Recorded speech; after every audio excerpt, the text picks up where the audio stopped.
kepada bendera merah putih. Hormat. Gerak.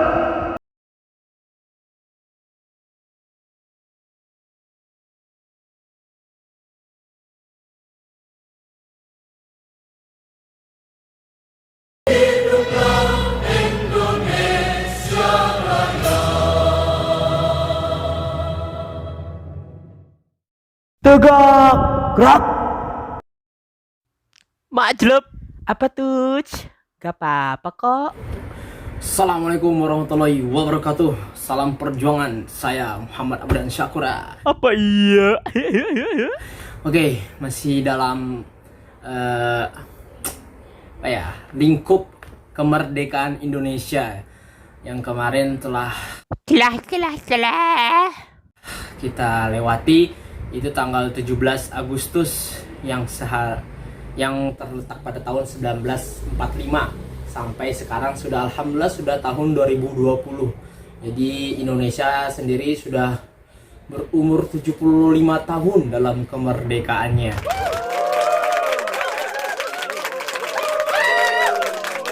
Walaupun ada ramalan ya, katanya 2012 ada kiamat ya. Tapi nyatanya sampai sekarang kita juga masih hidup dan alhamdulillah luar biasanya dunia masih aman-aman saja walaupun sekarang masih sedang tidak stabil dengan adanya berbagai macam musibah dan lain sebagainya. Kemudian menurut kalian ya, gimana sih kemerdekaan itu merdeka gitu kan ya? Kalau menurut gue sendiri merdeka itu artinya sih ya bebas gitu, kebebasan setelah hilangnya masa penjajahan karena Garuk terus bang. ini menyangkut pautkan dengan kenegaraan itu sendiri. Jadi ya kalau kita udah merdeka berarti kita udah bebas, udah nggak bisa ditindas, nggak ada lagi namanya Romusa, nggak ada lagi kerja rodi dan lain sebagainya. Alhamdulillah. Jadi kita udah bebas, kita memiliki hak asasi manusia, kita bisa membangun sebuah negeri yang baik dan benar.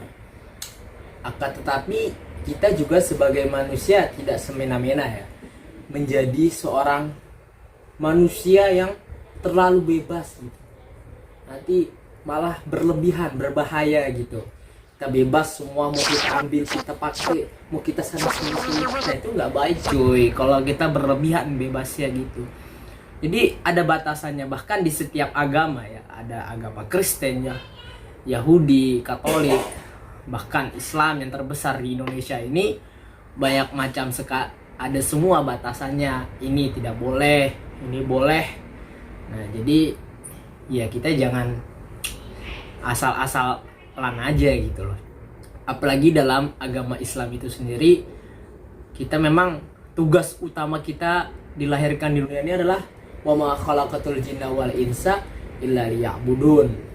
Masya Allah, akhi. Dan tidak lain, Allah itu menciptakan jin dan manusia kecuali beribadah kepadanya. Jadi tujuan utama kita hidup di dunia ini memang beribadah kepada Allah gitu. Siap komandan.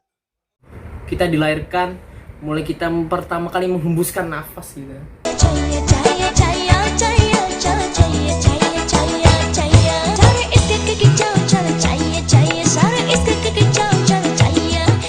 Kita sudah memiliki kewajiban untuk beribadah kepada Allah, untuk selalu mengingat kepada Allah.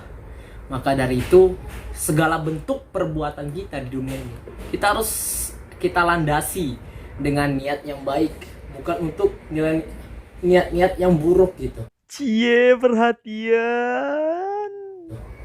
Karena jikalau kita berniat untuk melakukan keburukan, pasti ujung-ujungnya menghasilkan sesuatu yang tidak baik. Dan jikalau kita melakukan sebuah keburukan, pasti hati kecil kita itu gelisah, gak mungkin tenang bro, yakin dah. Oke. Apalagi yang kita ketahui definisi dosa itulah, dosa itu ketika dilakukan itu merasa gelisah hati itu, dan ketika sudah selesai melakukannya maka serasa kita tidak ingin orang-orang itu tahu, hanya kita saja yang ingin tahu apa yang telah kita lakukan. Makanya ada yang mencuri, pasti dia diam-diam aja, nggak mungkin setelah mencuri bangga, weh saya pencuri, itu nggak mungkin.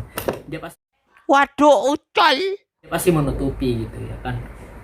Makanya ada dalam sebuah hadis dikatakan, barang siapa yang berniat untuk melakukan sebuah kebaikan namun dia tidak dapat melakukannya, maka dia mendapatkan satu kebaikan yang dicatat oleh Allah Subhanahu wa taala.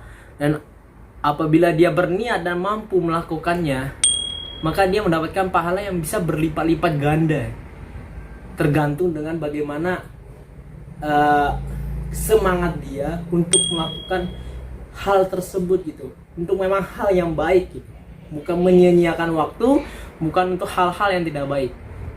Dan bahkan jikalau kita berniat untuk melakukan keburukan tapi kita tidak jadi untuk melakukannya, kita dicatat memiliki satu kebaikan oleh Allah Subhanahu wa taala. Itu luar biasa banget gitu kan. Dan jikalau kita berniat untuk melakukan keburukan dan kita melakukannya, maka kita hanya mendapat satu keburukan saja. Maka sungguh rahmat Tuhan, rahmat Allah tuh sangatlah besar. Tinggal bagaimana kita tuh mau mengaplikasikannya, kita menggunakannya gitu loh. Kesempatan kita. Allah mengharamkan. Ada yang mengharamkan babi dan haramkan itu cuma satu saja, itu saja. Masih banyak yang halal. Misalnya mengharamkan khamr. Masih banyak, ada susu, ada jus, ada es buah, ada apa lagi? Es pisang, ada, semuanya ada. Boba yang lagi boba time, chat time gitu kan. Semuanya ada dah disebutin gitu. Sekarang tinggal kita aja mau menggunakan untuk hal-hal yang baik atau buat keburukan. Intinya itu adalah buat kehidupan kita nanti setelah ini, yaitu kehidupan yang abadi, yaitu di akhirat. Perhatian banget sih. Oke, itu aja mungkin buat hari ini. Kita kasih judul tuang cerita ini tentang kemerdekaan gitu. Kemerdekaan kita sebagai seorang manusia untuk melakukan sesuatu tetapi dengan batasan-batasan ala kadar ya. Secara SOP gitu. Tidak boleh asal-asalan kita kerjain gitu. Oke. Mungkin gitu, kurang lebihnya mohon maaf. Kalau mau ada komen silahkan di bawah. Terima kasih. Wassalamualaikum warahmatullahi wabarakatuh. Salam perjuangan.